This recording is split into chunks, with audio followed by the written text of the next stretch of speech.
বেয়াদব স্ত্রীদের কিছু বৈশিষ্ট্য আমি আপনাদের সাথে শেয়ার করব এই ভিডিওতে।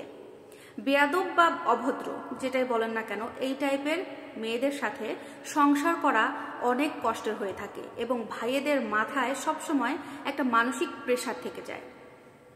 আপনার স্ত্রীর মধ্যে যদি এই কয়েকটি বৈশিষ্ট্য আপনি বুঝতে পারেন বা লক্ষণগুলো খেয়াল করতে পারেন, তাহলে অবশ্যই তাদেরকে বুঝিয়ে এইগুলো থেকে বিরত থাকতে বলবেন। তাহলে চলুন জেনে আসি বেয়াদব স্ত্রীদের কিছু বৈশিষ্ট্য।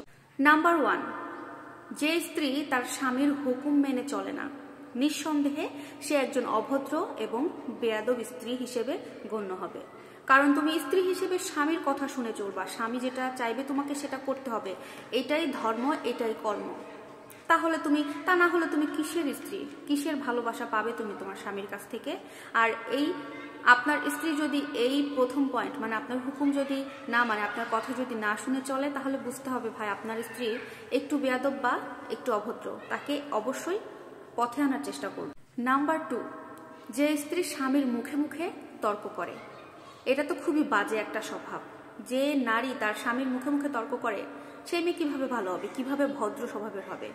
দেখবেন কিছু কিছু ভাইয়ের স্ত্রী কখনো তার স্বামীদের মুখে মুখে তর্ক করে না, তাদের সংসার জীবন অনেক সুখের, অনেক সুখের।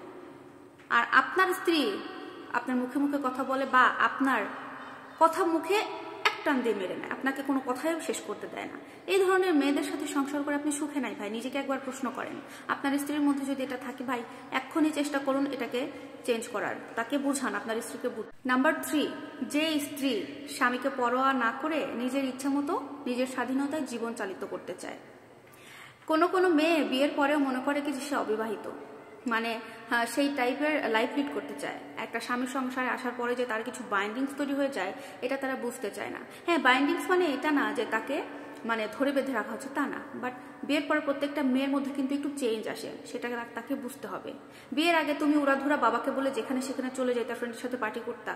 বিয়ের পরে কি তোমার সম্ভব তোমার স্বামীকে ঘরে রেখে তুমি তোমার ছেলে বন্ধুদের সাথে ঘুরতে যাবা, পার্টি করতে যাবা? এটা করলে কি স্বামী তোমাকে ভালোবাসবে? আর তুমি কি ভদ্র মেয়েদের মধ্যে পড়লা না?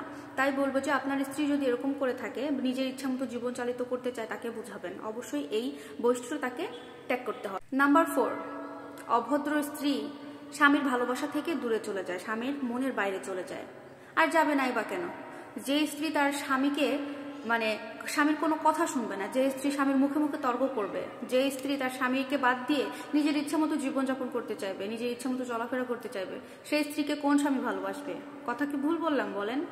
এই জন্য বললাম যে 4 নম্বর পয়েন্ট হচ্ছে অভদ্র স্ত্রীরা স্বামীর ভালোবাসা হারায়। নাম্বার 5, সবচেয়ে ইম্পর্টেন্ট পয়েন্ট এটাই, যারা অভদ্র স্ত্রী তারা নিজে দোষ করবে, কিন্তু ঘুরিয়ে পেঁচিয়ে কোনো না কোনোভাবে স্বামীর উপরে সেই দোষটা চাপিয়ে সংসার ছেড়ে চলে যাবে এবং কোনো কিছু হলেই দেখবেন যে স্ত্রীর দোষ না, দোষটা স্বামীর, এরকম কিছু একটা করে থাকে।